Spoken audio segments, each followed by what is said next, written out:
Hey everyone, this is Advocate Farheen Ansari and welcome back to the channel. बच्चों आज के इस video में we shall cover a very important and frequently asked question in the exam for all law students, that is rights of an unpaid vendor. Let's quickly get started to understand this topic clearly. बच्चों section 45 to 48 covers this topic very briefly. अब unpaid vendor के right समझने से पहले let's understand कि एक unpaid vendor कौन होता है. इन सिंपल मीनिंग वेंडर का मतलब होता है सेलर एंड अनपेड मतलब नॉट पेड, यानी वो सेलर जिसे पैसे नहीं मिले हैं. सेक्शन 45 ने अनपेड वेंडर को डिफाइन किया है व्हिच स्टेट्स अनपेड वेंडर वो है जिसने गुड्स तो बेच दिया है लेकिन उसे गुड्स का प्राइस नहीं मिला है. अनपेड वेंडर वो भी हो सकता है जिसे प्राइस के बदले कोई निगोशिएबल इंस्ट्रूमेंट दे दिया गया हो in the form of bill of exchange और प्रॉमिसरी नोट, यानी गुड्स तो आज बेच दिया लेकिन पैसे बाद में मिलेंगे. एंड लास्टली अनपेड वेंडर वो भी हो सकता है जिससे अपने गुड्स बेचने पे कुछ अमाउंट मिला है एंड कुछ अमाउंट पेंडिंग है विच मीन्स पार्टली पेड. अब यहाँ तक ये समझ गया कि एक अनपेड वेंडर कौन होता है. Now let's move on to understand the rights of an unpaid vendor. अब राइट्स ऑफ अनपेड वेंडर क्या क्या है ये समझने के लिए उसके राइट्स को 3 ब्रॉड कैटेगरीज में बाइफरकेट किया है. राइट्स अगर प्रॉपर्टी यानी गुड्स सेलर से बायर को पास ऑन हो गई है.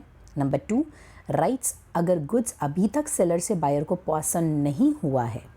And number 3 rights that seller can take against the buyer personally.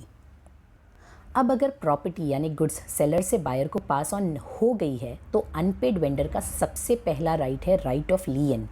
बच्चों लियन का मतलब होता है टू रिटेन या टू टेक बैक. अगर गुड्स का पोजेशन पास हो चुका है from seller to buyer and अभी तक अगर बायर ने पैसे नहीं दिए तो seller can exercise the right of lien, यानी वो बायर के पास से अपना गुड्स वापस लेकर आ सकता है और अपने पास रख सकता है जब तक बायर उसे पूरे पैसे ना दे दें. The next is stoppage in transit. अब मान लो गुड्स एक कैरियर में निकल चुका है बायर के पास पहुंचने को, लेकिन वादे के मुताबिक सेलर को बायर से पैसे नहीं मिले. Then seller can ask for stoppage in transit, यानी वो कैरियर वाले को रोक देगा एंड गुड्स वापस अपने ताबे में रखेगा जब तक बायर पेमेंट नहीं कर देता. And lastly resale. अब बच्चों लियन एंड स्टॉपेज इन ट्रांजिट दोनों में सेलर ने गुड्स फिर से अपने कंट्रोल में रख लिया. अब यहाँ वो कुछ पीरियड तक वेट करेगा कि हो सकता है बायर अपना पेमेंट कर दे एंड गुड्स ले जाए. बट अगर बायर पे करने को रेडी ही नहीं है तो after a reasonable notice seller वो गुड्स अब किसी और को रीसेल कर देगा. The next in case where goods अभी तक सेलर से बायर को पास ऑन नहीं हुआ है, ऐसे केस में seller can exercise right of with holding the goods, यानी वो गुड्स रोक के रखेगा. कब तक? जब तक उसको उसका पेमेंट रिसीव नहीं हो जाता. जैसे पेमेंट रिसीव हुआ he will release the good. अब यहाँ तक we understood the rights of unpaid vendor which he can exercise against the goods. Now let's understand what action a seller can take against a buyer if the buyer has not paid. Number 1, he can file a suit in the court of law against the buyer and ask for his price of the goods.